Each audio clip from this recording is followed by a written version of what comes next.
안녕하세요. 오늘은 그림 형제 동화집 있지요. 이거 183번 3장에 나오는 거인과 양복장에 대해서 한번 살펴보기로 하겠습니다. 거인과 양복장의 이야기를 여러분에게 이제 요약해서 설명해 드리자면, 이제 허풍을 잘 뜨는 양복장이가 있었죠. 그가 어느 날 이제 숲속을 구경하고 싶은 생각이 들었습니다. 그런 생각이 들자마자 그는 떠날 채비를 차리고 숲에 이제 도착을 하니까, 멀리 이제 까마득하게 이제 험준한 산이 보였고, 빽빽한 나무숲 뒤쪽으로 이제 큰 탑 하나가 하늘을 찌를 듯이 이제 솟아일렀습니다. 솟아올라 있었죠. 그래서 아니 세상에 저게 뭐지? 하고 이제 호기심 많은 양복장에는 궁금해서 견딜 수가 없었습니다. 그래서 무턱대고 곧장 그쪽을 향해 달려갔습니다. 그래서 이제 가까이 다가간 그는 눈이 휘둥그레지고 입이 그만 딱 벌어지고 말았습니다. 왜냐하면 그 탑에는 다리가 달려 있었고, 탑이 그 다리로 단숨에 산을 뛰어넘는 것을 보았기 때문입니다. 그 탑은 바로 어마어마하게 큰 거인이었죠. 그 거인은 양복장이 앞에 우뚝 섰습니다. 이 파리똥만한 놈 여기서 뭐 하는 거야? 거인의 말소리는 마치 사방에서 울려 퍼지는 천둥소리 같았습니다. 그래서 이제 양복장이가 다 기어 들어가는 목소리로 중얼거렸습니다. 네, 저는 지금 숲을 구경하고 있는 중입니다. 숲에서 인생 공부 좀 할까 하고 말이죠. 그 때문이라면 내 하인으로 일하게 해주지. 그래야만 한다면 하인이 되고 말고요. 하지만 제 급료는 뭘로 주실 건가요? 아, 급료라고? 이봐, 잘 들어. 1년에 365일을 주지. 그리고 몇 년이 더 지나고 나면 그보다 훨씬 많은 날을 가지게 될 거야. 됐지? 네. 대답을 하면서도 양복장이는 이거 잘못 걸렸구나. 될 수 있는 대로 빨리 이곳에서 달아나는 게 상책이겠어 하고 생각했습니다. 그때 그인이 말했습니다. 야, 이 멍청아, 가서 물이나 한 단지 길러와. 오물이랑 샘을 전부 길러다 드리는 게 더 좋겠죠? 허풍쟁이는 이렇게 말하며 단지를 들고 물을 길러 갔습니다. 뭐라고? 샘이랑 우물 전부라고? 거인이 턱수염을 덜덜 떨며 중얼거렸습니다. 그는 좀 어리석고 미련한 편이라 얼굴에 두려움을 드러내며 생각했습니다. 이놈이 뭔가 속임수를 쓰는구나. 저놈 몸에 마취자가 있을 거야. 한수 영감 조심하라고. 저놈은 내 아인이 될 놈이 아니야. 양복장이가 물을 길어오자 그이는 그에게 숲에 가서 통나무를 잘라오라고 이번에 또 시켰죠. 그러니까 이제 그 양복장이가 숲에 있는 나무들을 한 번에 다 찍어내는 게 더 좋겠죠. 숲 전체를 어린 나무든 오래된 나무든 매끈한 것이든 옹이가 많이 박인 것이든 말이에요. 양복장이는 이렇게 말하고 나무를 하러 갔습니다. 뭐라고? 숲 전체를 어린 나무든 오래된 나무든 매끈한 것이든 옹이가 많이 박힌 것이든 전부라고? 그리고 샘과 우물 전부라고? 거기는 잘도 속아 넘어갔습니다. 그래서 턱을 심하게 떨며 훨씬 더 겁을 씹어먹고 이렇게 생각했습니다. 이놈은 분명히 뭔가 속임수를 쓰고 있는 게 분명해. 몸에 마취제를 가지고 있을 거야. 조심하라고 한스 영감. 그놈은 내 아인이 될 놈이 아니란 말이야. 양복장이가 나무를 해오자 거인은 그에게 저녁거리로 멧돼지나 두세 마리 잡아오라고 했습니다. 한 방에 1000마리쯤 잡아서 이 숲에 있는 짐승을 모두 쓸어오는 건 더 좋겠죠. 허풍장이 양복장이가 말했습니다. 뭐라고? 겁쟁이 노인이 소리쳤습니다. 거인이죠. 겁쟁이 거인이 소리쳤습니다. 그는 공포에 사로잡혀 말했습니다. 오늘은 됐다. 그냥 자자. 그러나 거인은 너무너무나 무서워서 밤새 한숨도 못 잤습니다. 그는 이 지긋지긋한 요술쟁이 하인을 하루빨리 쫓아버리고 싶었습니다. 이리저리 궁리한 끝에 그는 좋은 방법을 생각해냈습니다. 다음날 아침 거인과 양복장에는 버드나무로 빙 둘러싸여 있는 늪지대로 갔습니다. 내 말 잘 들어 난쟁이. 저 버드나무 가지 위에 한번 올라가 봐. 내가 그 가지를 얼마나 구부러뜨릴 수 있는지 보고 싶으니까. 작은 양복장에는 재빨리 올라가 앉습니다. 그가 숨을 깊이 들어 마시고 몸을 무겁게 만들자 나뭇가지는 거의 땅에 닿을 정도가 되었습니다. 그러나 그는 더 이상 들이마신 숨을 참고 있을 수가 없었습니다. 숨을 내쉬자 나뭇가지가 다시 튀겨져 올라와 그의 몸이 공중으로 붕 날아갔습니다. 불행히도 지팡이를 가지고 오는 걸 잊어버렸던 그는 그만 까마득히 멀리 날아가 버리고 말았습니다. 거인은 다시 기분이 좋아졌습니다. 만약 그 양복장이가 아직 땅에 떨어지지 않았다면 아마 지금도 하늘 어딘가를 맴돌고 있을 테지요. 이게 이제 그림 형제 동화집에 나오는 이제 세 번째 이야기인데요. 이제 그 거인과 양복장의 이야기죠. 이 이야기에 대해서 이제 한번 융심리학과 또 프로스의 기호 3항을 중심으로 한번 분석을 해 보겠습니다. 그래서 이제 오늘은 이제 그런 얘기를 내가 좀 하려고 그래요. 결론적인 얘기부터 하자면 그 허풍쟁이는 정신분열적 성향이 있는 사람이에요. 그러니까 정신분열자는 아니지만 정신분열로 갈 수 있는 그 성향이 있다. 이렇게 얘기할 수 있겠어요. 그러니까 자기애성 인격장애도 그렇잖아요. 자기애성 인격장애하고 보더라인, 디스오더, 경계성 인격장애하고는 거의 비슷해요. 그러니까 자기애성 인격장애도 양극성 장애잖아요. 거의. 그러니까 자기애적인 사람도 굉장히 자기 자신이 자랑스럽게 여겼다가 벌레로 간단 말이에요. 신과 벌레 사이에서 널뛰기 하는 거예요. 자기애적인 사람도. 굉장히 자부심이 강한 것 같지만 열등감이 굉장히 심하죠. 자기애적인 사람은. 경계성 인격 장애도 그래요.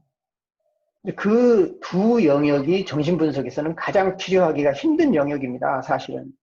자기애성 인격장애와 보더라인 디스오더랑 경계성 인격장애가. 그러니까 이제 이 동화 속에서 나오는 양복장애가 뭐 자기애성이라든가 뭐 경계성 인격장애 이렇게 정의할 수는 없어요. 그렇게 정의할 수는 없는데 이제 그렇게 갈 수 있는 소지가 있는 거죠. 실제 인물이라면. 여기는 가상의 인물이고 상징이에요. 다시 말하면 이 양복장애는 우리 내면에 있는 어쩌면은 잠재의식이기도 하고 원형적인 그런 어떤 씨앗일 수 있죠. 그러니까 허풍장애가 진짜 영웅이 될 수도 있고요. 그죠?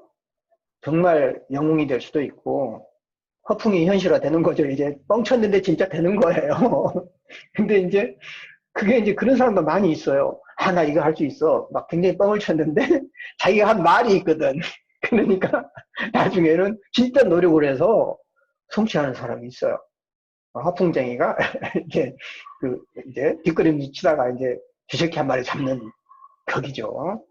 근데 대부분은 허풍쟁이는 이제 일종의 망상장애로 가는 거고, 또 그 망상장애가 이제 정신분열로 가는 이제 이런 경우도 많죠.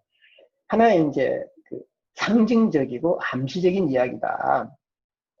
그래서 이 양국장애는 거의 무의식 상태지만 그래도 의식의 상황에서 일어납니다. 그러면 뭔가 이상하다.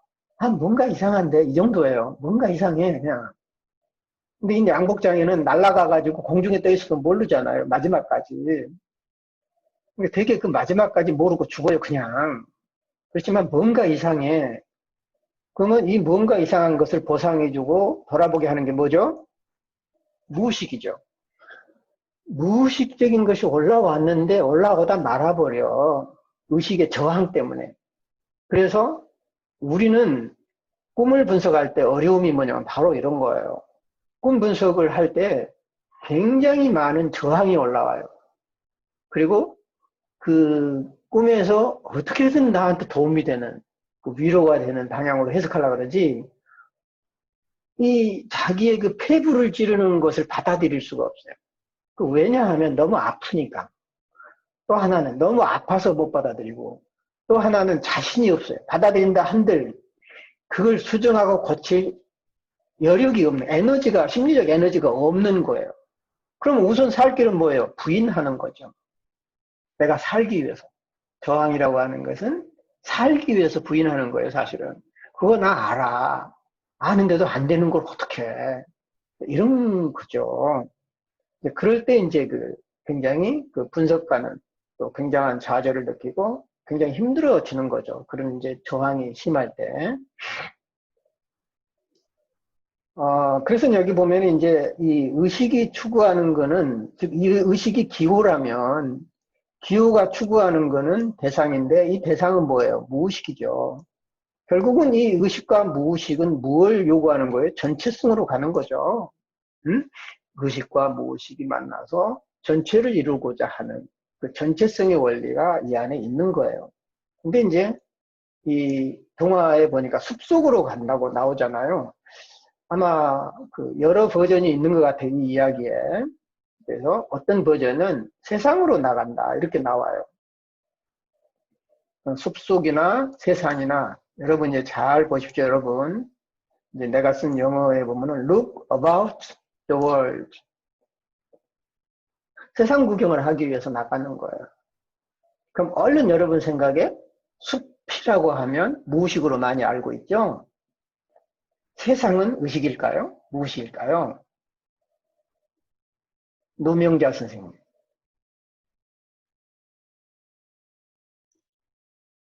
세상은 우리가 의식으로 볼 수 있지만 또 무의식으로도 볼 수 있지 않을까요? 어떤 의미에서요? 현실에서는 의식이라고 할 수 있지만 심리적으로는 무의식으로도 생각해 볼 수 있을 것으로 보입니다.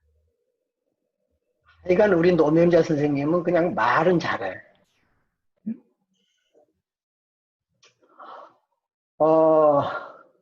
그럴듯하게 꾸며내는 재주가 있어.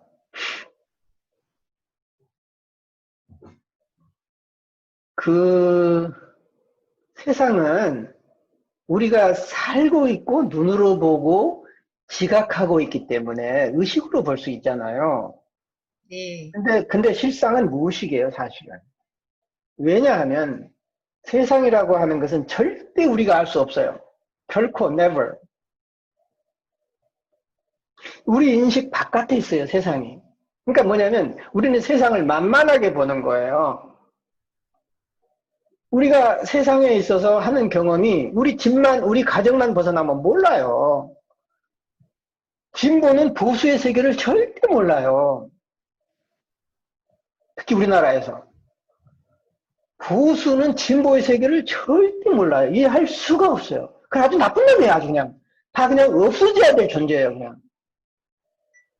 진보가 보수를 볼 때도 그냥 다 없어져야 될 존재고, 보수가 진보를 볼 때도 철저히 왼수들이야. 저 사람들만 없으면 우리나라 잘 될 것 같아, 그냥. 결코 만날 수 없는 두 대극이에요. 같은 세상에 있으면서. 그래서 the world is reality. reality라고 하는 현실이고 reality is the self. 현실이라고 하는 거는 그 the self 그 자체예요. 의식 자기 자체인 거예요. 전체성. 전체성을 상징해요. 그래서 어쩌면 이 세상이라고 하는 거는 소우주라고 그러잖아요. 그래서 결국은 이 세상은 알 수 없는 무의식의 세계나 거의 비슷해요. 사실은. 알 것 같은데 모르는. 이제 이런 거죠. 그런 측면에서 봤을 때 숲속이나 세상은 별 차이가 없다. 우리가 어린애들이 성장하면 이제 세상으로 나가야 된다. 그런 얘기 많이 하잖아요. 그것은 진짜 의식의 세계로 나가라는 말도 되지만 이제는 네가 모르는 미지의 세계로 나가라. 그런 뜻도 되거든요. 그러니까 세상으로 나간다라고 하는 것은 사실은 무서운 일이거든요. 우리 아이들한테는. 우리가 의식의 세계에 있을 때 그 무의식의 세계로 가면 무섭잖아요. 공포스럽잖아요. 그런 것처럼 아이들은 세상이 무서워요. 왜? 무의식이니까. 자기들이 아는 세계가 의식이라면 세상은 무의식인 거예요. 이제 아이들로 보면 이해가 될 거예요. 그래서 이제 이 사망으로 보면은 일종의 의식화 과정이다. 그래서 그 양국쟁이는 뭔가 이상함을 느껴요. 똑같아요. 정신분열 환자들도 그렇습니다. 본인들이 얘기를 계속해요. 하면서 뭔가 이상할 때는 표정이 달라지지 않습니까? 정신분열증 환자들하고 상담을 해보세요. 신나게 얘기해 놓고요. 가끔씩 좀 우울한 기분을 줘요. 왜냐면 본인이 막 이런저런 얘기 하다가 이상한데? 근데 뭐가 이상한지를 모르죠, 본인은. 그런 거죠. 그래서 이제 상담을 받고 치료받고 분석을 받으러 오면 그 사람은 가능성이 있어요. 근데 이제 아예 그 거부한 사람한테는 참 어려워요. 참 상담도 할 수도 없고 치료하기도 어렵고 치료 과정으로 들어가는 거다. 그리고 전체성으로 나아가는 거다. 이런 거죠. 그래서 양복장이의 창조성. 결국은 무엇가 양복장이를 허풍쟁이로 만들었느냐. 양복장이의 대명사는 창조자거든요. 아까 말하는 이제 그 옷을 만들기 때문에 페르소나로 볼 수 있겠지만 옷하고는 달라요. 양복장이는. 옷을 입는 사람이 아니에요. 옷을 만드는 사람이거든요. 그래서 페르소나보다는 그 창조자 원형에 가까워요. 그리고 그 창조자 원형에 가까운 거는 또 뭐가 있을까요? 양복장이하고 비슷한. 그렇죠. 소리가 안 들려요, 우리 어박사. 딱 눌러야 돼, 이렇게 탁. 요리사요. 그렇지. 아, 우리 역시 그 어질령 박사님, 야, 잘하신다. 요리사죠. 응? 요리사가 여러 그 재료를 가지고 음식을 만들어내잖아요. 그 예술가, 우리 저 한정교 선생님, 예술가시지? 그 내가 우리 한정교 선생님한테 목공예를 배웠잖아. 목공예를 배웠잖아. 그래가지고 시골에서 살면서 우리 한정교 선생님이 우리 앞집에서 살았는데 그 목공예를 내가 한정교 선생님한테 배워가지고 아, 시골에서 한 15년 살고 나왔는데 재밌게 그 목공예 하면서 놀았죠. 거의 집도 내가 찢다시피 막 했잖아, 그거. 막, 아, 혼자 이제 다 하실 줄 아십니다. 웬만한 집도 지어요, 이제. 예. 놀랍죠, 여러분? 되게 뭐 교수들이나 뭐 학자들이 뭐 그런 거 하나요? 근데 머리를 많이 쓸수록 몸이 망가져요. 또 머리를 많이 쓸수록 정신이 망가져요. 여러분, 좋아하지 말어, 머리 쓰는 거. 나는 의도적으로 내 몸을 쓴 거예요. 정말 죽을 작정으로. 온 몸이 팅팅 붓고 그랬잖아요. 다치고 넘어지고 깨지고 뭐 심지어는 사다리에서 넘어져가지고 죽을 뻔하고 그거 하면서도 나는 그걸 했어요. 왜? 내 정신을 보상받기 위해서. 융이 왜 성탑을 쌓았잖아요. 그러면서 거기에다가 자기가 직접 조각을 하고 한 것을 막 해놨잖아요. 나는 직접 거기 가서 봤거든요. 아, 감개무량하죠. 그래서 어찌 보면은 그 창조적인 기능이 높은 사람은 이제 마법사도 일종의 창조자예요. 주술을 부리는, 마법을 부리는. 그래서 아까 뭐 마취대가 있다 그런 온몸에 마법사 기질이 있다 그런 뜻이에요. 그래서 술이나 마약이나 약초를 통해서 마취 상태로 가거든요.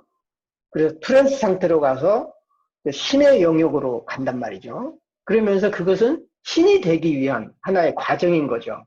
이것도 창조성하고 연계되어 있어요. 그래서 이제 오늘 그 거인이라고 하는 존재는 뭐냐. 사실은 이제 우리 한정교 선생님은 나름대로 이제 거인과 양복장이의 유사점.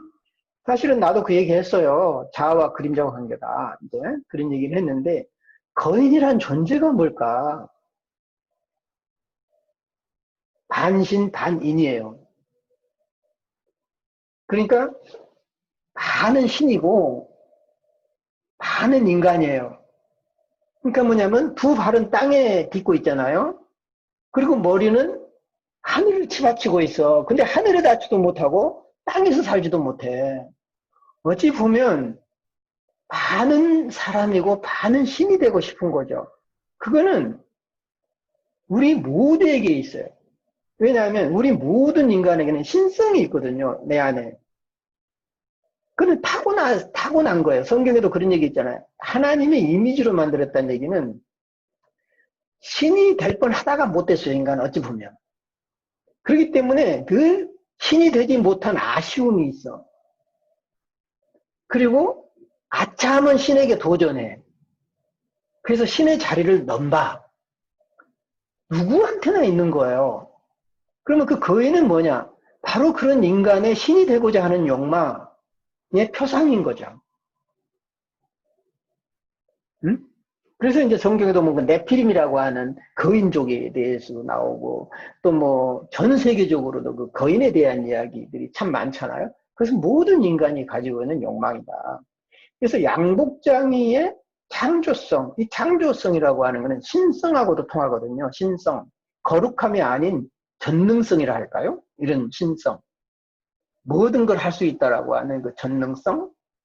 이제 이것이 신의 자리를 넘보기 때문에 이제 세상으로 나가서 세상을 잡아보겠다는 거예요. 한마디로 배우겠다는 게 아니에요. 세상 나가서 배우겠다는 거 아니야. 그 세상을 제패하겠다는 거지. 그래서 세상 전체성으로 확산되는 거다. 오케이? 그래서 그 자기애성, 그 분열증 환자, 이제 그 양복장이가 현실 속에서 심해지면 그렇게 될 수 있다는 거죠. 심해지면 이제 자기애성 혹은 경계성이 될 수 있고 더 심하면 분열성 이제 소지가 있게 되는데 이게 뭐냐면은 이제 이게 굉장히 오늘 내가 하려고 하는 중요한 거예요. 뭐냐면 자신만만해요. 그런데 뭔가 이상해. 뭔가 약간 부족하거나 약간 내가 스스로에게 마음에 안 든다거나 약간 찜찜한 느낌? 요게 가끔씩 올라와요. 여러분 중에도 그런 사람이 있나요? 다 없는 척 하네. 저요 하고 나 손들지 아주 많은 사람들이 손들 줄 알았는데 다 안 그런 척 하고 지금 그러는데 아니 나도 그래. 그래서 아이 세상에 나만큼 천재 교수가 어딨냐 사실. 야, 이 가까이 있으면 잘 몰라. 여러분은 왜냐하면 여러분 내 유튜브 강의 많이 봤죠. 나도 보거든요. 내가 깜짝깜짝 놀래. 아이고 내가 저런 강의를 했냐? 어떻게 저런 생각을 어떻게 저런 강의를 야 근데 누구야 저 사람 박종수라는 사람 누구야 할 때가 많다니까 진짜. 양복쟁이보다 내가 더하면 더했지. 못하지 않죠. 그러면서 뭔가 부족하거나 이상한 느낌이 스쳐 올라오는데 올라오자마자 내려버려요. 그냥 강하게 발로 걷어차버려요. 못 올라오게. 이제 이 부분을 어떻게 우리 상담사들이 포착을 하고 도와줄 거냐 이런 거예요. 상담사나 치료자들은. 그런 부분을 두려워하면 안 돼. 그리고 무시해서는 안 돼. 그 사람들의 두려움과 공포를 여러분들이 함께 겪어줘야 돼. 왜 저 사람들이 순간 올라오는 것을 거부해버리고 들여다보려고 하지 않느냐. 그 무서움, 두려움과 공포를 못 느끼기 때문에 무시해. 저 친구 또라이네. 그리고 저 친구 아주 분열적인데. 그리고 왜 허풍만 떨고 이상한 얘기만 하지? 그렇게 판단에 머리가 앞서가니까 안 돼. 몸이 앞서가야 돼, 몸이. 그래서 그 몸에서, 근데 그 두려움과 공포를 그 사람들이 표현하나요, 안 하나요? 절대 안 해요. 이제 그게 정신분열자의 특징이에요. 절대 자기 감정 표현 안 해요. 근데 여러분은 느껴야 된다는 거죠. 왜냐하면 감정 표현을 안 하고 얼굴에 전혀 표현이 안 나도 그 마음속 깊은 곳에 있는 두려움과 공포를 여러분이 온몸으로 느껴야 돼요. 그걸 못하면 상담 못해. 울고 짜고 막 이렇게 막 말로 표현해야 느껴지고 그러네요. 그건 다 해. 근데 표현하지 않는 감정, 숨겨진 감정을 찾아내서 공감해 줄 수 있는 능력은 굉장히 어려운 거예요. 그거는. 그래서 전개로 이제 넘어가면은요, 거인이 등장하잖아요. 거인이 이제 천둥과 번개로 나타났어요. 천둥과 번개라고 하는 것은 어찌 보면은 하늘을 대신하죠, 하늘. 그러니까 그 대단한 비하고 관련도 있지만 사실은 눈에 보이지 않는 하늘을 눈에 보이게 하는 게 사실은 천둥과 번개예요. 이게 가시적인 하늘은 불가시적이라면 어쩌면 천둥과 번개는 하늘의 그 능력과 그 힘을 가시적으로 보여주는 그런 그 표상으로 볼 수도 있다는 거죠. 이럴 때 표상이란 말을 우리가 쓸 수 있는 거예요. thunder and lightning 이렇게 이제 영어로 나오죠. 그러면 이제 이 하늘을 찌르는 거인, 결국 그 얘기는 뭐냐면 거인이 추구하는 것은 하늘인 거죠. 거인이 이제 팽창된 상태인데 그 팽창된 상태에 있는 사람은 더 팽창하려고 하는 거죠. 왜냐하면 원해서 그럴까요?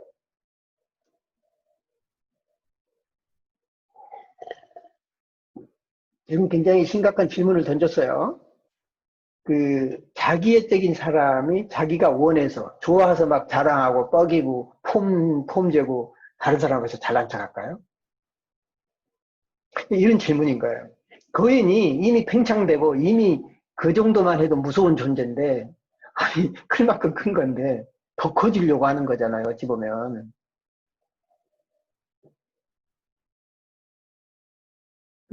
그렇지 않으면 못 사니까. 그러니까 팽창하는 법만 알았지 그것을 고무풍선에 바람만 불지 알았지 그 바람을 빼는 법을 몰라요. 그래서 살기 위해서 계속 바람을 불어야 돼요. 아, 멋있네. 누가 이런 얘기를 지금 해요? 아, 난 이런 얘기 하면서 깜짝깜짝 놀라는 게, 막 어디서도 못 본 그런 말들이 생각이 나는 거야. 그러니까 이게 계시를 받는 거지, 어쩌면. 그러니까 지가 바람 넣는 것만 알아요. 그래서 이 바람을 계속 안 넣으면 죽어. 할 일이 바람 넣는 거거든요. 그래서 바람 빼면 죽는 줄 알거든. 그래서 이제 바람 빼고도 안 죽는 법을 가르쳐 줘야 돼. 재미나죠? 어쩌면 바람 빼면 죽는 건데, 바람 빼고도 안 죽더라. 어려운 얘기죠. 그래서 이 거인이 원하는 건 뭐예요? 굉장히 작은 걸 원해요. 보상적이죠. 굉장히 적은 물. 또, 하도 통나무 하나. 또 며칠 먹을 멧돼지 두세 마리면 족한 거예요, 그냥. 그러니까, 큰 사람은 작은 걸 참 좋아해요. 어찌 보면은 큰 것과 작은 것이 균형을 맞아야 되겠죠. 그래서 이제 이 사람은 365일이라는 것이 어찌 보면 1년 전체를 말하는 전체성을 의미하는 것이기도 하지만 내가 볼 때는 문맥상 일상적인 거예요. 보편의 삶이에요. 그냥 평범한 그냥 하루하루 그냥 거인처럼 사는 게 아니라 그냥 하루하루 그냥 평범하는 사는 게 큰 보상이야. 넌 그걸 모르지. 그 얘기를 하는 것 같아, 지금 거인이. 지금 양복쟁이한테. 뭔가 그래서 거인은 양복쟁이로부터 유혹을 당하면서 배우고, 유혹도 당하고 배우기도 해요. 오케이? 또, 양복쟁이도 거인한테 유혹당하고 또 배워, 또 거인한테. 이 둘이. 그래서 잘 배우면 좋은데, 둘이 다 환자라 결국은 파국으로 이끌어져요. 환자 둘이 만나면 파국이 돼요. 그러니까 상담자가 환자야. 근데 이제 환자도 또 환자야. 그럼 어떻게 되겠어요? 난리 치는 거야, 둘이. 그냥.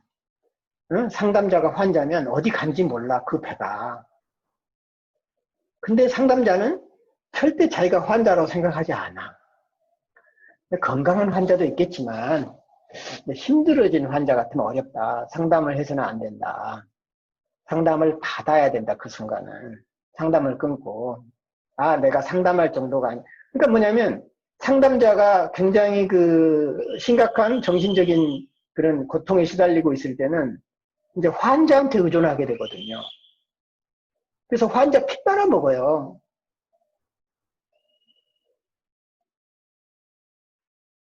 오히려 상담자가 피를 줘야 되거든요. 환자한테. 정신적인 피를 줘야 돼요. 그래서 본인 때문에 아픈 것이 아니라 환자 때문에 아파야 돼요. 피를 줘서, 나눠줘서. 그리고 환자가 건강해지면 다시 그 피를 받아서 나를 보충해야 되는데 내가 피를 줄 힘이 없어.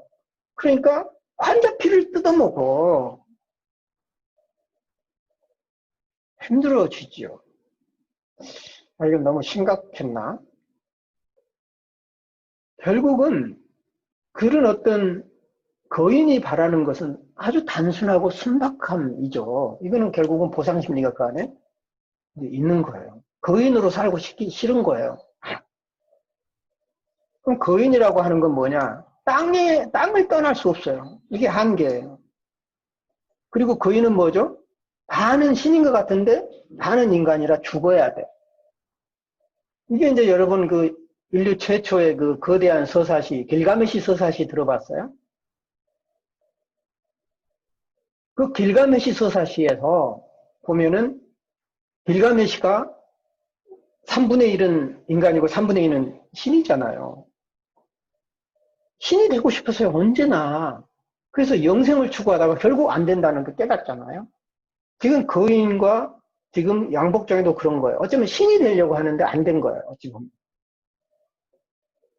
그래서 팽창된 인간으로 볼 수도 있고요.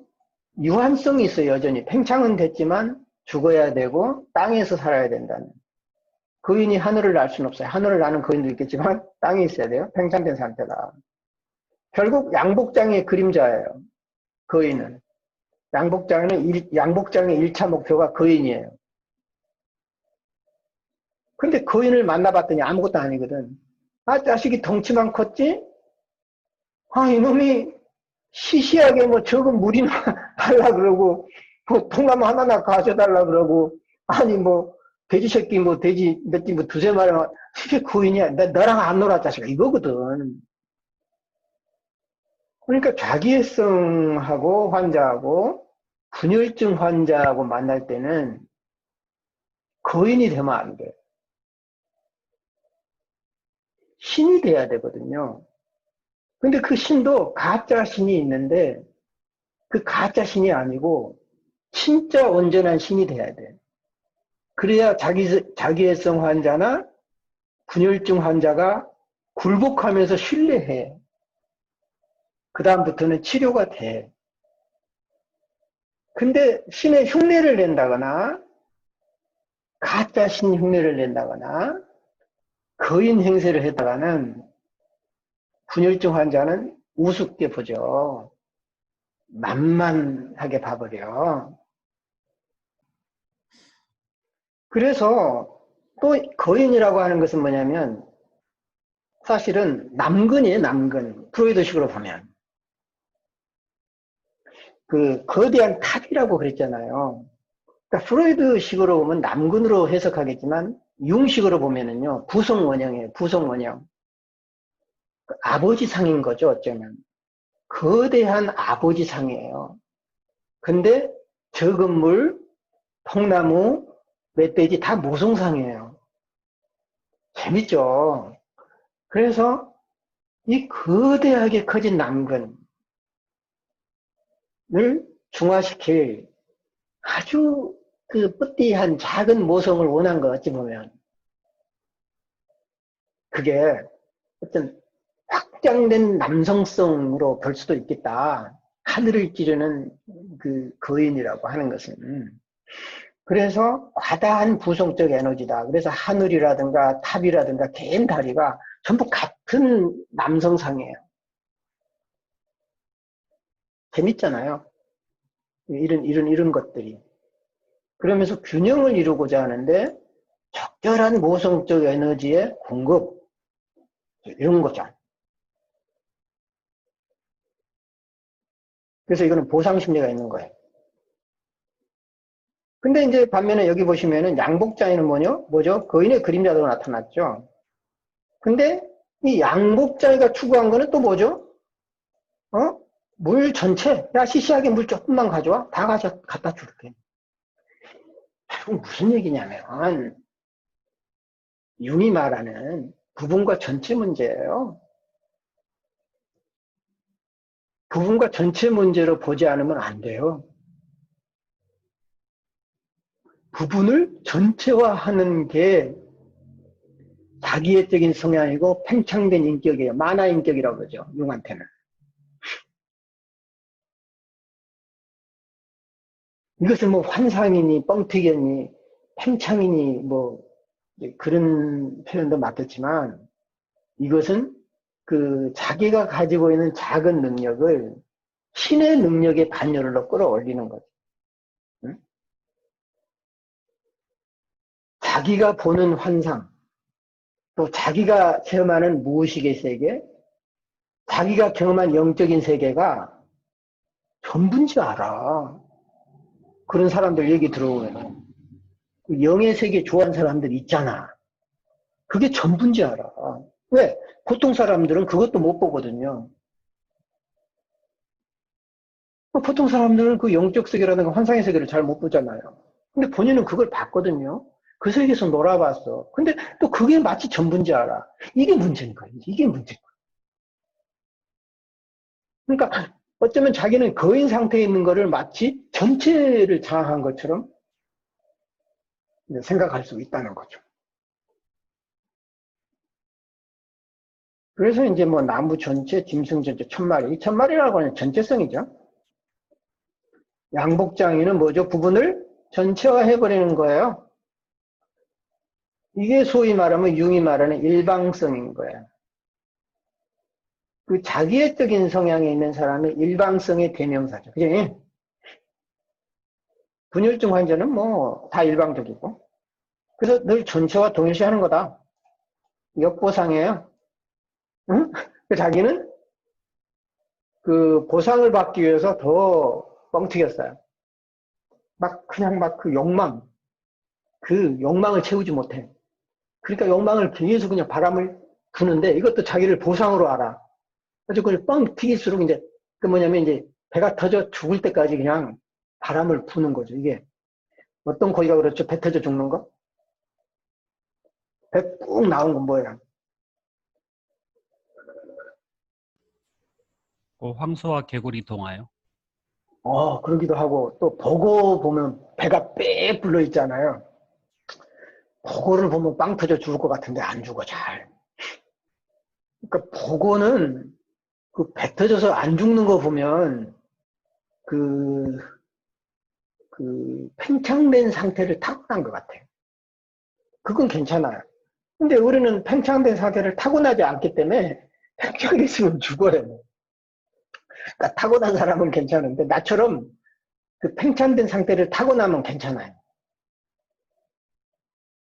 그러니까 저처럼 그 자기애적인 그 성향을 타고나 버리면 늘 그냥 그러니까 괜찮아요. 근데 이게 그 타고난 소양은 없는데 이게 계속 튀겨놓으면 이제 계속 울다가 터져 죽죠. 그래서 여기 보면은 팽창된 상태의 거인은 일상적인 상태를 추구해요. 보상. 거인에 의해 양복장의 팽창 상태가 가속화되죠. 계속 이제 바람 잡는 거예요, 거인이. 그래서 결국은 출현할 때 그때 출현하는 게 뭐냐? 전체성을 원해요. 양복장에는. 근데 전체가 절대 오지 않아요. 양복장애한테. 결국은 파편화된 원형상에 출현해요. 이게 이제 전형적인 정신분열 환자의 특징이에요. 전체를 추구하지만 결코 전체를 경험 못해요. 왜 못할까요? 전체가 부분에게 오는 경우도 드물지만 전체가 무서워서 도망가 버려요. 가장 전체를 추구하지만 전체를 제일 무서워하는 사람이 정신분열증 환자라든가 어떤 자기애성 환자거든. 그러니까 뭐냐면 배 터져 죽을 것 같은데도 배 터지는 걸 제일 무서워한다는 얘기죠. 진짜 터져버릴까봐. 빵빵한 상태에 있기를 제일 좋아하는데 늘 불안과 공포가 있는 게 그 빵빵한 게 언제 터질지 모르니까 그런 공포가 있는 거죠. 건들지 마, 너. 그러니까 이제 그런 공포가 밀려올 때마다 심한 열등감에 사로잡히죠. 그래서 양극성 장애가 나타나요. 그래서 이제 조울증이 되고 더 아파요. 그래서 양복장애는 거인으로 하여금 전체성으로 빠져드는 블랙홀로 인도해버려. 아, 멋있네. 아, 왜 이런 멋있는 말을 하냐? 이게 이제 그 거인이 양복장애를 완전히 그냥 우주로 빠져드는 블랙홀로 인도해 버리는 거죠. 우주는 전체성의 상징이잖아요. 그 중간 다리 역을 하는 거예요, 결국은. 그 본의 아니게. 정말 거인은 그런 의도가 아니었는데, 양복장애는 그렇게 가버렸다는. 우리 이제 한정교 선생님도 블랙홀로 하는 얘기를 하셨죠. 그래서 거인은 부분적인 팽창을 했거든요. 그죠? 근데 전체적 팽창으로 유혹해버렸죠. 그래서 이 양복장애는 거기에서 오는 혼란과 두려움이 있는 거. 왜? 한정교 선생님도 얘기했지만 전체성이라고 하는 것은 혼란 그 자체거든요. 거기에는 생명도 있지만 죽음의 세계거든요, 사실은. 그래서 자기애성, 분열성 환자의 전체성에 대한 공포가 있어요. 가장 신을 원하지만 가장 무서워하는 거죠. 신을 부르고 외친 사람은 신을 굉장히 무서워합니다, 여러분. 좋아하지 않아. 친구처럼 여길 수가 없어. 벌 받을까 염려하고 지옥에 떨어질까 염려하고 나를 감시하고 이러지. 정말 그 따뜻한 엄마요, 나의 잘못을 감싸주는 그 따뜻한 모성적 신의 이미지는 없어. 또 친구 같은 신의 이미지는 없어. 그래서 안 된다는 거야, 그게. 그래서 이제 버드나무 위로 이제 올라간 양복장애가 있잖아요. 결국은 이제 버드나무 위로 올라가서 한계선에 도전하려고 하는 거, 이것도. 결국 자기 자신을 신격화하려고 했죠. 결국은 이제 신으로 살려고 이제 공중을 날잖아요. 이 땅을 벗어났어요. 그러면 이제 공중을 날다가 뭐 언젠간 떨어지겠죠. 신이 아니면. 그럼 이제 그때는 죽는 거겠죠. 정신적으로 죽거나 육체적으로 죽거나 그러겠죠. 그래서 자신의 속임수에 자신이 속아 넘어갔어요. 양복장애는. 결국은 이 창조자 마법사 원형이 활성화됐는데 그 마법사 원형이 활성화되면 굉장한 창조성이 나오거든요. 전능성. 결국 그것이 자기 때문에 자기가 넘어가요. 결국은 나중에는. 응?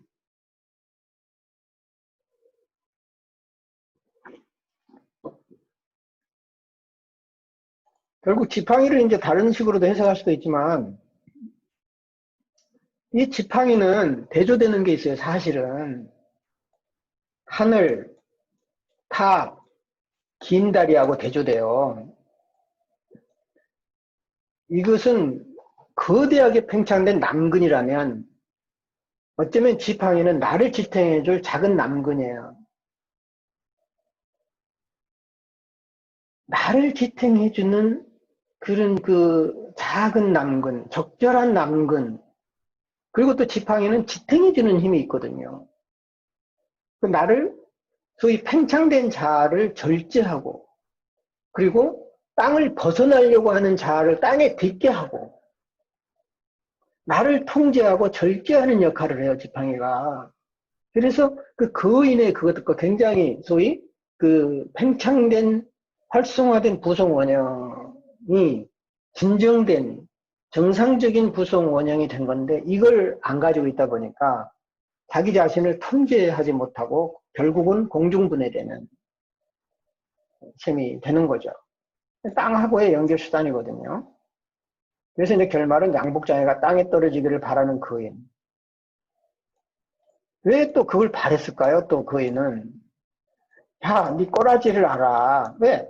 그렇게 돼야 거인이 치유가 되거든. 잘 됐어. 그게 아니라 사실은 거인은 그 양복장애를 통해서 치료받고 싶었던 거죠. 그러니까 환자는 그 상담사한테 치료받고 싶어서 온 거예요. 근데 상담사가 그냥 배가 땡 불러 있는 거야, 그냥. 그 환자가 아쉽지가 않아. 환자가 고맙고 아쉬워야 되거든요. 그 얘기는 뭐냐면 치료자는 그 환자를 존경해야 돼. 존중하는 마음이 있어야 돼. 근데 이제 그렇지 못할 때 치료도 안 되고 피곤하죠. 종합 분석해 보면은 거인과 양복장의 관계는 자아와 그림자다. 치료자와 환자 사이를 번갈아 할 수 있습니다. 상담자와 내담자 사이, 이걸 이제 그림자 투사가 서로 일어나는 거죠. 상담자와 내담자 사이에. 거인은 양복장애를 통해서 내면의 그림자를 자각하고 더 이상의 팽창으로 가는 것을 중단하였게 돼요, 사실은. 그리고 양복장애는 거인, 부성원형을 통해서 자신의 팽창 상태를 보긴 해요. 근데 자각하지 못해요. 이제 우리가 심리학 공부하면서 제일 안타까운 게 그래요. 알기는 알아요. 이론은 다 알아요. 근데 그거를 몸으로 소화를 못 시켜요. 몸하고 따로 논다는 거죠. 분열이에요. 알으면 뭐해? 몸에서 소화가 돼야지. 이 양복장애가 그랬거든. 알아요. 그걸 보고 봤어요. 경험도 하고. 아, 거인이 별거 아니네. 나랑 별 차이 없네. 아, 알았는데 더 그냥 뻥튀기잖아요. 우습게 알고. 무한대로 팽창하다가 사라지거나 어떤 계기를 통해서 땅의 현실을 듣게 되면 일상으로 돌아와요. 잘했을 경우에. 죽거나. 부분을 전체화하는 게 정신분열이에요, 사실은. 실제 전체성에 대한 두려움과 공포가 있어요. 전체성을 그렇게도 바라지만 전체성에 압도될까봐 그 두려움과 공포가 굉장히 커요. 굉장히 큽니다. 얼마나 연약한데 빵빵해진 게 언제 터질지 모르는 그런 상태인데 따라서 전체성을 드러내는 원형적 정동에 취약해요. 그래서 만다라 미술치료를 하면 안 돼. 원형적인 그런 미술치료 절대 하면 안 돼. 그리고 원색을 가능한 사용하면 안 돼. 어찌 보면은 그런 원형적 이미지를 너무 부각시키면 안 돼. 이런 부분에 대해서 굉장히 그 원형적인 얘기를 굉장히 많이 얘기하거든요. 그 이미지들을, 그 상들을 많이 얘기하는데 그것을 굉장히 보편화시켜야 돼. 그거를 지나치게 특수화시키면 안 돼. 어찌 보면. 땅에 내려와야 돼. 그런 것들이. 그래서 여기 이제 거인에 나타나는 것은 길가메시 소사시에 나타난 길가메시의 정체성, 반신반인에 대한 인류의 오랜 본성, 즉 욕망과 한계예요. 결국은 오늘 이야기는 인간 속에 있는 욕망과 그 한계성에 대해서 얘기를 하는 거죠. 그 짧게 얘기를 하려고 그랬는데 또 길어졌어요. 그래가지고 그냥 후회를 많이 합니다. 이 끝나면. 내가 너무 힘을 썼네. 그래서 뭐 시간도 막 벌써 5시간 다 되고. 그래서 여러분, 그 정신증의 결국은 원인이라고 하는 게 뭐냐. 근데 자기만의 세계에 갇히다 보니까 주변 세계하고의 단절이 오죠. 소외가 가중될수록 이제 환상의 세계로 더 가는 거죠. 그래서 위협적이면서 섬뜩한 정감을 얘기해요. 공포를 느껴요. 절대 근데 표현을 잘 안 하죠. 결국 정신증의 문제는 뭐냐면 대상을 사물화 시켜버려요. 그 사탄이 사물인 거예요. 그 사물을 나와 동등한 인격체로 만들면 우리는 하나님을 두려워하지만 공포의 대상은 아닌 거예요. 사실은 신은. 인격체가 되면. 근데 신이 사물화돼 있어요. 우상화돼 있기 때문에 무서워요. 내가 무슨 신학을 강의한 것 같죠, 지금? 심리적인 거예요. 신을 우상화한다는 것은 뭐냐? 다른 신을 섬긴다고 교회에서는 그렇게 배우는데 그게 아니야. 신을 인격체로 생각하는 것이 아니라 신을 사물로 생각해. 신을 신 이상으로 생각하지 않아. 신을 나와 영혼을 나누는 인격체로 생각하면은 두려워는 하죠. 존경은 하죠. 그렇지만은 심판에 공포에 이런 질리지는 않아. 감각적이야. 소외와 자폐 현상을 드러내죠. 그래서 무의식이 과도한 범람이 일어나고요. 의식의 약화로 인한 통합 능력을 상실해요. 결국은 일방적 신념으로 인한 부작용이 나타나죠. 그래서 이제 정신증을 어떻게 치료할 거냐. 가벼운 정신활동을 하게 해야 돼요. 가벼운. 생각을 줄여야 됩니다. 무의식의 침범으로부터 분리시켜야 된다. 가벼운 그림을 그리게 하는 건 좋아요. 근데 원형적이고 그런 어떤 사각이라든가 삼각이라든가 뭐 원이라든가 이런 거는 굉장히 좋지 않아요. 왜냐하면 그 전체성을 자극하니까. 만다라처럼 원형적 상을 그리게 하지 마라. 과도하게 꿈이나 무의식 현상을 분석하지 마라. 내가 꿈을 들여다보지 마라 할 때가 있죠. 그리고 꿈을 덜 꿔라. 그럴 때는 이런 이유가 있는 거예요. 무의식에 침범될까봐. 그러니까 무의식을 무시해서는 안 되지만 내가 감당할 만큼의 그 정도로만 무의식의 세계에 접하는 게 좋아요. 과도하면 힘들고 위험해요. 조금만. 그리고 가능하면 안 보는 게 좋아요, 무의식은. 그래서 내가 자기 분석하지 말라는 거예요, 가능한 한. 가능한 한 미친 척하고 사는 게 제일 좋아요. 상담한 사람들이, 정신분석 특히 공부한다는 사람들이 막 분석한답시고 난리를 쳐. 분석되지도 않는 분석. 견딜 수가 있으면 분석 안 하는 게 좋아요. 정 못 견디겠으면 분석가라든가 상담가를 찾아가서 같이 해보는 것이 좋고, 가능한 한 적게 접하는 게 좋다. 급작스러운 환경 변화를 주지 마라. 자극적인 TV 프로그램을 시청하지 말도록 해라. 거기에 매여버리거든요. 안전하고 편안한 의사소통을 해라. 신뢰가 중요하다. 그리고 환상이나 꿈 내용을 너무 개인적으로 해석하지 마라. 보편적이면서 비개인적인 차원에서. 그러면은 편안하거든요. 왜냐하면은 분열성 있는 환자일수록 그 원형적이고 파편적인 그런 환상을 많이 봐요. 그러면 그것이 네가 이래서 그렇다. 네가 이래서 그래. 그러면 큰일 나요. 사실은 본인과 관계없는 상들이 많이 올라오거든요. 보편적인. 그래서 비개인 차원에서 얘기를 하면 안심을 하죠. 편안해 한단 말이죠. 이런 부분. 물질화된 대상을 정서적인 대상으로 변화해야 돼. 비혼의 얘기인데 이거 어려워요. 분열자들이라든가 이런 사람들 제일 싫어하는 게 그거예요. 분열자하고 자기애성 인격장애 또 경계성 인격장애는 자기애성 인격장애나 경계성 인격장애는 그 감정에 빠져 있는 거예요. 그래서 감정이 뭔지 몰라요. 그러면서 겉으로 볼 때는 굉장히 감정적이에요. 그거는 감성적이 아니야. 감정의 구덩이에 빠져가지고 후적거리는 거지 감정이 아니야. 진짜 감정을 몰라.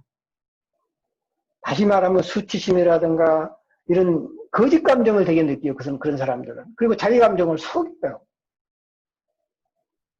자기애성, 경계성 인격장애는 울어도 그 울음이 진정한 울음이 아니야.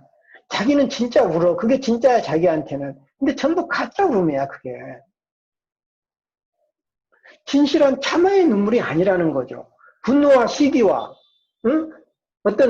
그런 어떤 욕망에 대한 눈물이지, 그것이 이루어지지 못함에 대한 눈물이지, 정말 나에 대한 그 애절함, 그 애잔함, 그런 눈물이 아니야. 그러니까 거짓 눈물인 거야, 그게. 자기는 슬퍼서 울죠. 분명히 슬퍼요. 근데 그 슬픔이 욕망을 이루지 못한 어떤 그런 슬픔이지, 정말, 응? 그, 인간이라고 하는, 우리 인간이 그렇잖아. 애잔하잖아. 잘 때든 못 때든. 아프든 건강하든. 내 자신을 보면, 그래, 넌 잘해서 애잔해. 수고했다. 그래, 너 이건 못해서 그래, 애잔해. 이런 거야, 인간이라고 하는 거는. 근데 지 못된 것만 생각하고 우는 거야. 이거 거짓 울음이에요. 정신분열 환자들이 가장 무서워하는 게 그 감정이거든. 절대 드러내지 않아요. 근데 그 사람들이 드러내는 감정이 있어요. 뭐예요? 정신분열 환자들이 잘 드러내는 감정이 뭐죠?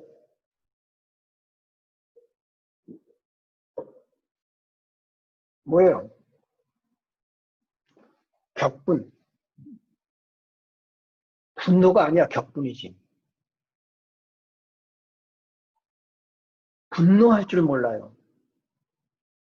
분노를 몰라. 분노를 통제할 수도 없게 분노가 폭발하는 격분을 해.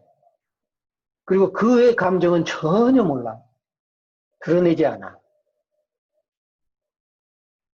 그래서 비혼의 말로 하면 환자의 베타 요소를 치료자가 담아내서 소화가 가능한 알파 요소로 변환시켜주죠. 이게 이제 그 정서적인 어떤 사물을 정서적인 대상으로 바꾸는 작업이죠. 제일 중요한 거는 환자의 초현실 세계에 대한 관심을 존중해야 돼요. 너 이거 필요 없어. 그리고 세심한 배려를 통해서 현실과 초현실, 즉 환상의 세계를 연결해주는, 환상의 세계를 제거하려고 그러지 말고 연결해주고 다리를 놔주고 공유하는 이런 게 필요하다는 거죠. 상당히 오늘 간단하지만 아주 무겁고 아주 중요한 주제를 얘기를 했습니다.